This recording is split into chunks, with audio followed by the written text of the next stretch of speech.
Hello बच्चों, चलिए प्रश्न पढ़ते हैं। प्रश्न दिया है, नीचे दिए कथनों को पढ़ें और सही विकल्प चुनें। कथन 1 है, बहुत से पौधों में बीज होने के पश्चात भी वे कायिक रूप से विकसित होते हैं। कथन 2 है, शकरकंद कायिक रूप से जड़ कंदों द्वारा गुणित होती है। तो विकल्प हमें दिए गए हैं। विकल्प ए है, कथन 1 व 2 दोनों सही है। विकल्प बी है, कथन 1 गलत और कथन 2 सही है। विकल्प सी है, कथन 1 सही और कथन 2 गलत है। तथा विकल्प डी दिया है, कथन 1 व 2 दोनों गलत है।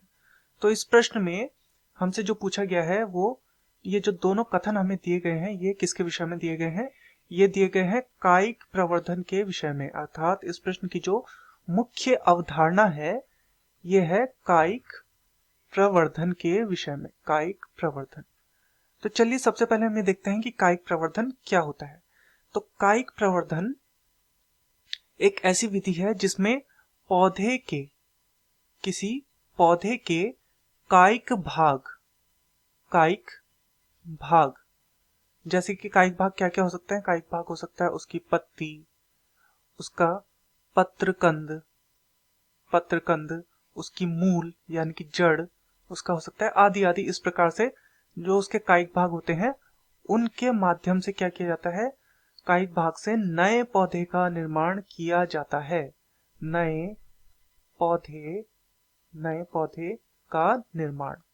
तो इसे कहा जाता है क्या? इसे कहा जाता है कायिक प्रवर्धन। तो इस प्रकार से जो कायिक प्रवर्धन होता है ये इसमें क्या होता है? बड़ी संख्या में क्लोन प्राप्त किए जा सकते हैं, क्योंकि ये जो पौधे बनेंगे कायिक प्रवर्धन के द्वारा वो अपने जनक के समान होते हैं। तो बड़ी संख्या में क्लोन इससे प्राप्त किए जा सकते हैं।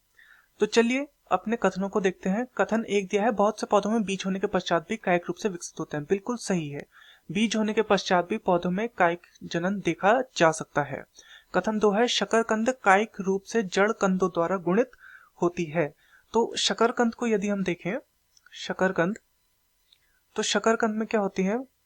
मांसल जड़ें उपस्थित होती हैं। मांसल जड़ उपस्थित होती है। अब ये मांसल जड़ से क्या होता है? अपस्थानिक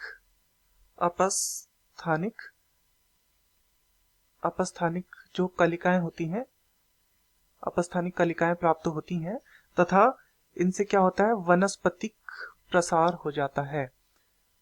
वनस्पतिक प्रसार होता है। तो इस प्रकार से शकरकंद में भी ये जड़ों के माध्यम से क्या होता है? गुणन होता है। तो ये बिल्कुल सही है।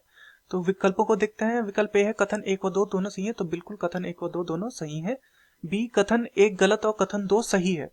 तो नहीं, कथन 1 गलत नहीं है, तो ये हमारा उत्तर नहीं हो पाएगा। कथन 1 सही, कथन 2 गलत है। तो कथन 2 गलत नहीं, कथन 2 भी सही है, तो ये भी हमारा उत्तर नहीं हो पाएगा। कथन 1 व 2 दोनों गलत हैं, तो ये तो नहीं, क्योंकि दोनों हमारे सही हैं।